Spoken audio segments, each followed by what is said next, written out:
नमस्कार दोस्तों, current affair और रोचक जानकारी चैनल ऑनलाइन गुरुजी में आपका स्वागत है। दोस्तों, शुरुआत करते हैं आज के महत्वपूर्ण करंट अफेयर व्याख्या सहित ऑनलाइन गुरुजी चैनल से।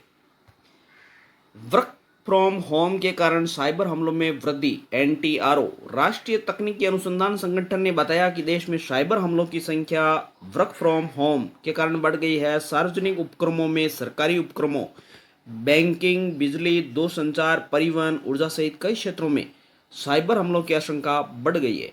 कई कंपनियों ने अपने कर्मचारियों को घर से काम करने की अनुमति देने के लिए अपने जियो फेंसिंग प्रतिबंधों में ढील दी थी।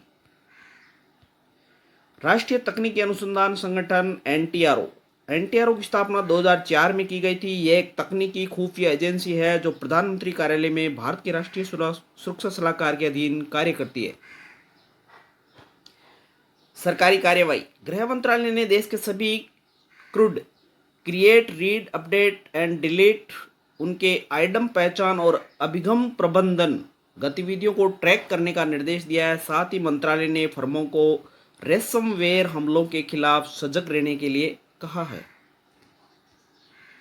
जल शक्ति अभियान के तहत जल संरक्षण के प्रयास शुरू। जल शक्ति अभियान ने ग्रामीण अर्थव्यवस्था को बढ़ावा देने और कोविड-19 स्वास्थ्य संकट से निपटने के लिए सभी उपाय किए हैं। जल शक्ति अभियान 2019 में शुरू किया गया था। अब तक इस योजना ने देश के 256 से अधिक जल की कमी वाले जिलों को कवर किया है। यह भारत में सबसे बड़ा जन आंदोलन है जो सभी हितधारकों को एक दायरे में लाता है। ऐसा इसलिए है क्योंकि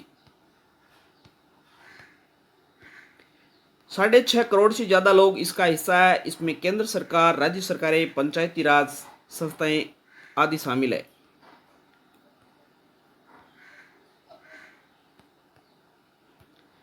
मशहूर अभिनेता इरफान खान का निधन।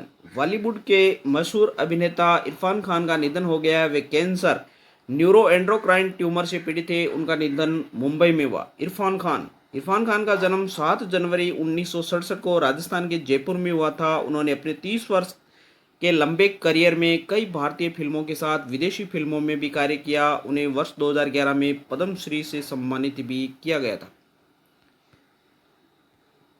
इरफान खान ने अपनी फिल्मी कैरियर की शुरुआत 1988 में सलाम बॉम्बे से की थी। उनकी कुछ प्रमुख फिल्में Hindi medium, Angrezi medium, Paan Singh Tomar, the lunch box, Piku, the amazing Spiderman. ADB ने कोविड-19 से लड़ने के लिए भारत को $1.5 बिलियन की मंजूरी दी है। एशियाई विकास बैंक ने कोविड-19 संकट के प्रसार को रोकने के लिए भारत को $1.5 बिलियन के ऋण को मंजूरी दी है। इस कोष का उपयोग रोग नियंत्रण, सामाजिक संरक्षण और बीमारी की रोकथाम में किया जाएगा। एशियाई विकास बैंक एडीबी एक क्षेत्रीय विकास बैंक है जिसका उद्देश्य एशिया में सामाजिक और आर्थिक विकास को बढ़ावा देना है। इसकी स्थापना दिसंबर 1966 में की गई थी। इसका मुख्यालय मनीला, फिलीपींस में। इसमें कुल 68 सदस्य हैं जिनमें से 48 एशिया और प्रशांत क्षेत्र जबकि 19 अन्य क्षेत्र के। एडीबी का मुख्य उद्देश्य सामाजिक और आर्थिक विकास को बढ़ावा देने के लिए ऋण, तकनीकी सहायता, अनुदान और इक्विटी निवेश प्रदान करके अपने सदस्यों और भागीदारों की सहायता करना है।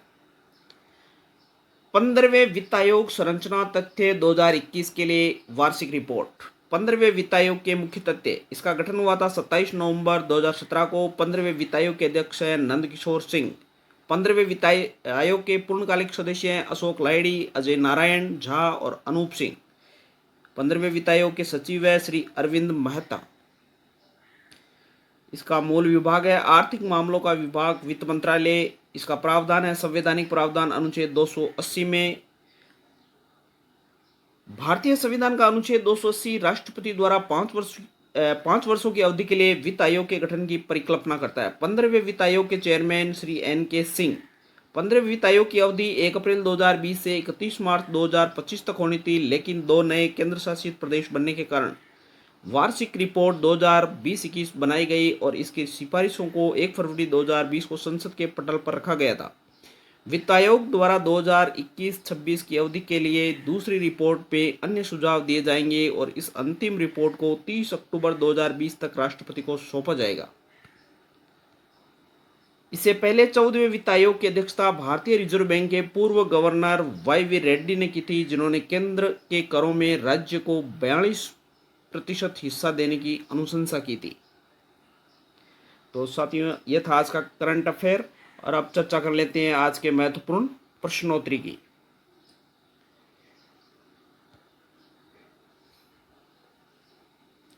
निजी क्षेत्र के किस बैंक को वित्तीय वर्ष 2019-20 की चौथी तिमाही में 1387.78 करोड़ रुपए का घाटा हुआ है? निजी क्षेत्र के एक्सिस बैंक को वित्तीय वर्ष 2019-20 की चौथी तिमाही में घाटा हुआ है। बॉलीवुड के किस एक्टर का हाल ही में न्यूरो एंडोक्राइन ट्यूमर से निधन हो गया? तो इरफान खान का हाल ही में न्यूरो एंडोक्राइन ट्यूमर से निधन हो गया है। हाल ही में किस देश ने पुरुषों की विश्व मुक्केबाजी चैंपियन 2021 की मेजबानी गंवा दी है? तो भारत ने पुरुषों की विश्व मुक्केबाजी चैंपियनशिप 2021 की मेजबानी गंवा दी है। एनटीपीसी ने हाल ही में कितनी हाइड्रोजन ईंधन सेल आधारित और इलेक्ट्रिक कारें लॉन्च की है? National thermal power corporation NTPC ने हाल ही में नई दिल्ली और लेह में 10 हाइड्रोजन ईंधन सेल आधारित बस और 10 इलेक्ट्रिक कारें लॉन्च की है।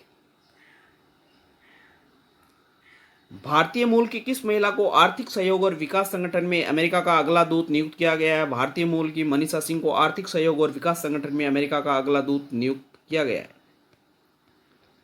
इंडिया रेटिंग्स एंड रिसर्च ने अपने 2020-21 के आर्थिक विकास अनुमान को घटाकर कितने फीसदी कर दिया है? इंडिया रेटिंग्स एंड रिसर्च ने हाल ही में अपने 2020-21 के आर्थिक विकास के अनुमान को 3.6 से घटाकर 1.9% कर दिया है। रूस में कोरोना के 93,000 केस होने पर अब लॉकडाउन को बढ़ाकर कब तक कर दिया गया है? रूस में कोरोना के 93,000 केस होने पर अब लॉकडाउन की अवधि को बढ़ाकर 11 मई तक के लिए कर दिया गया है। कोरोना वायरस से सर्वाधिक प्रभावित होने वाले टॉप 20 देशों में भारत का कौन सा स्थान है? कोरोना वायरस से सर्वाधिक प्रभावित होने वाले टॉप 20 देशों में भारत 16वें स्थान पर है। इस सूची में सबसे पहले स्थान पर अमेरिका है, जहां पर सबसे अधिक लोग इसे प्रभावित हुए हैं। फिर स्पेन, इटली, फ्रांस, जर्मनी और ब्रिटेन है।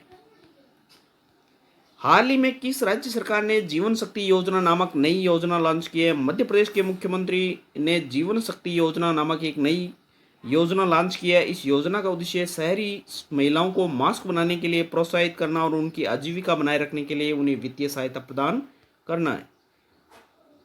अंतर्राष्ट्रीय वित्तीय सेवा केंद्र प्राधिकरण का मुख्यालय कहाँ स्थित है? अंतर्राष्ट्रीय वित्तीय सेवा केंद्र प्राधिकरण का मुख्यालय गुजरात के गांधीनगर में स्थित है। भारत सरकार ने एक अधिसूचना के माध्यम से अंतर्राष्ट्रीय वित्तीय सेवा केंद्र प्राधिकरण की स्थापना की थी। तो साथियों, यह था आज का करंट अफेयर और उससे जुड़े हुए महत्वपूर्ण प्रश्नोत्तर। आशा करता हूं साथियों, मेरे द्वारा इस चैनल के माध्यम से करंट अफेयर व्याख्या सहित वीडियो आपको अच्छे लगते होंगे। अगर आपको इस वीडियो की PDF चाहिए तो चैनल के डिस्क्रिप्शन में टेलीग्राम का लिंक दे रखा है, जिसे आप ज्वाइन करें और इसकी PDF प्राप्त कर सकते हैं। प्लीज़ मेरे चैनल को लाइक, सब्सक्राइब और ज़्यादा से ज़्यादा शेयर करें।